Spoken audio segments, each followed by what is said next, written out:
नमस्कार, एक बार फिर से मैं आप सभी के सामने उपस्थित हूँ बेहद महत्वपूर्ण टॉपिक के साथ। और आज हम बात करने वाले हैं, सुप्रीम कोर्ट ने एक बेहद ही महत्वपूर्ण यहाँ पर बात कही है और कहा है कि अगर हम इसकी जिम्मेदारी नहीं लेंगे तो कौन जिम्मेदारी लेगा, और अगर हम केंद्र को नहीं कहेंगे तो कौन कहेगा।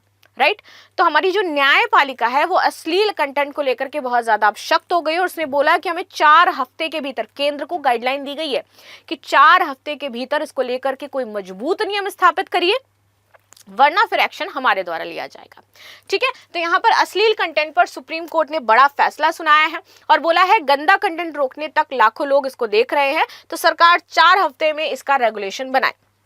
सुप्रीम कोर्ट ने गुरुवार को सोशल मीडिया कंटेंट पर सुनवाई करी और कोर्ट ने कहा कि सोशल मीडिया पर डाले जाने वाले अडल्ट कंटेंट के लिए किसी ना किसी को तो जिम्मेदारी लेनी होगी, और इसकी जिम्मेदारी अब कौन ले रहा है? सुप्रीम कोर्ट ले रहा है।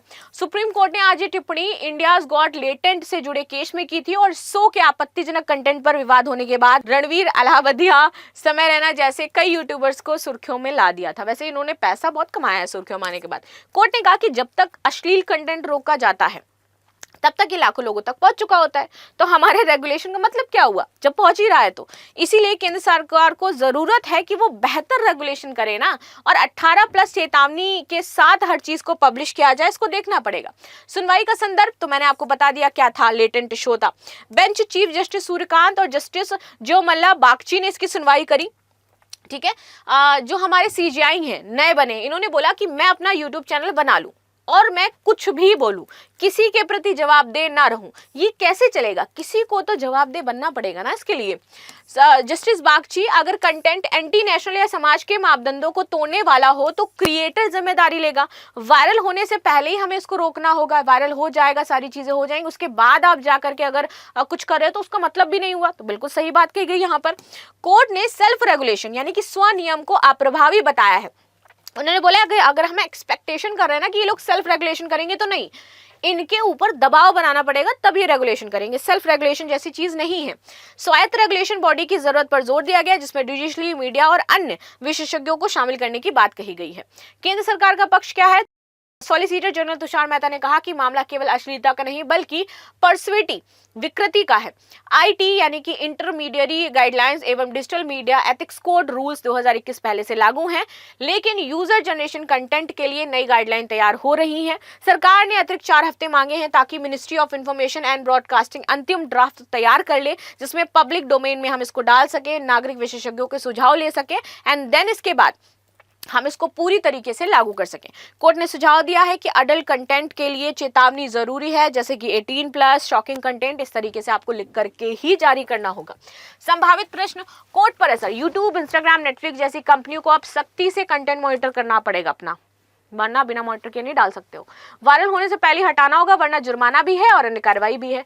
Free speech versus dignity. Court ने आर्टिकल 19 अभिव्यक्ति की स्वतंत्रता की बात कही है कि हाँ, you have right to do anything, you have right to speak, but please be limit, and आपको पता होना चाहिए कि what you are saying, because you are a public figure।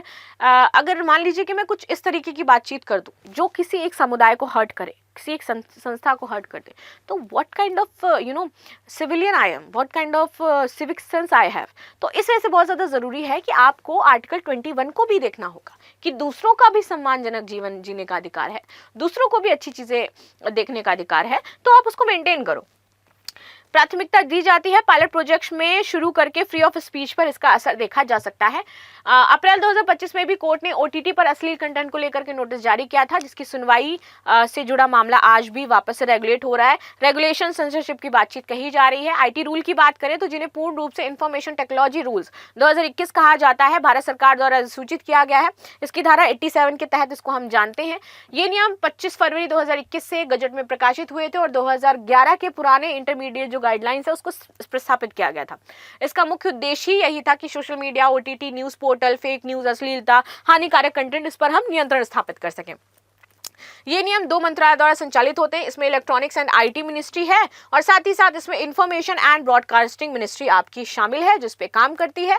2018 में इसका ड्राफ्ट बना था और इसका उद्देश्य यही था कि 3 स्तरीय शिकायत निवारण तंत्र में स्थापित करें, सोशल मीडिया की जवाबदेहिता बढ़े, डिजिटल कंटेंट को वर्गीकृत और नैतिक मानकों पर आधारित किया जाए और संवैधानिक अधिकारों यानी कि अभिव्यक्ति की स्वतंत्रता, गोपनीयता, इनकी रक्षा करते हुए आगे फर्दर चीजें करी जाए।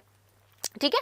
यहाँ पर कुछ आपके फर्दर चीज़ें मेंशन की गई हैं कि digital media, publisher of news, OTT publisher, significant social media जो आपके इंटरमीडिएट हैं, इनमें क्या क्या चीज़ें हैं और कैसे कैसे इनको अपने आप में जवाबदेह होना है। तो फर्दर ये सारी चीज़ें हमारी बताई गई हैं। This is the news what we discuss. मिलते हैं नेक्स्ट क्लास में, तब तक के लिए धन्यवाद। लाइक शेयर सब्सक्राइब करना बिल्कुल भी ना भूलें and thank you so much.